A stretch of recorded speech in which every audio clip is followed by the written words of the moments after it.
Hello বন্ধুরা, দেখো, বলো তো এটা কি?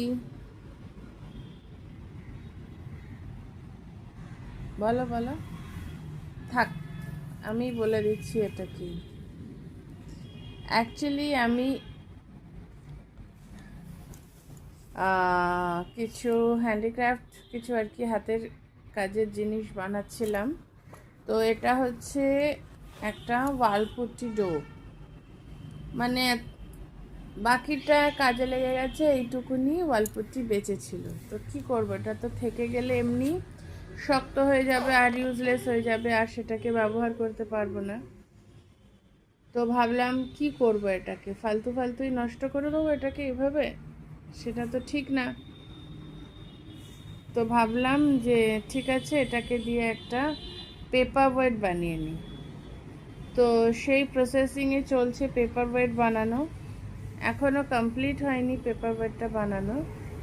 সামনের দিকের কিছুটা কমপ্লিট হয়েছে, পেছন দিকটা কালার করা বাকি আছে। আপার পোর্শনটা হয়েছে পেপার ওয়েটটা বানানো। এবারে এটার ওপরের কাজটাও কিছু বাকি আছে, পেছন দিকটা বাকি আছে, এখানটা একটু ব্ল্যাক কালার করতে হবে। তারপরে জিনিসটাকে ভালো করে রাখার জন্য, মানে ডিউরেবল করার জন্য এর ওপরে ভার্নিশিংও করতে হবে। ভার্নিশ দিয়ে এটাকে সিল করতে হবে। তো সেই সমস্তগুলো হয়ে গেলে পরে তোমাদেরকে আমি আবার দেখাবো এটা, মানে কমপ্লিট কাজটা দেখাবো। এখনও তো অনেক কিছু নিটিগ্রিটিস বাকি আছে, সেগুলো করব। জাস্ট বসেছিলাম, এটা বানানোর পর মনে হলো পেন্টটা শুকিয়ে গেছে, কি করি।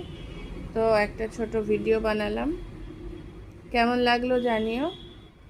কমপ্লিট হলে, আর ভিডিও নয়, তখন একদম পুরো তৈরি হয়ে গেলে আমি একটা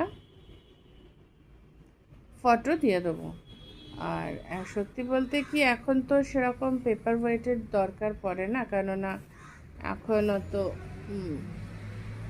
পেপারের ইউজও হয় না, সব কিছুই আমরা ল্যাপটপে করি, ফোনে করি, সেই জন্য। তো যাই হোক, মনে হলো একটা বানাই, বানাতে কি দোষ আছে। তো ঠিক আছে, আজকে এই পর্যন্তই। আরও কমপ্লিট করে, সব ফিনিশ করে, ভার্নিশিং করে তোমাদেরকে ছবি দেবো। কেমন লাগলো এই ছোট্ট ভিডিওটা অবশ্যই জানিও। খুব শিগগির দেখা হবে। থ্যাংক ইউ, সবাই ভালো থেকো।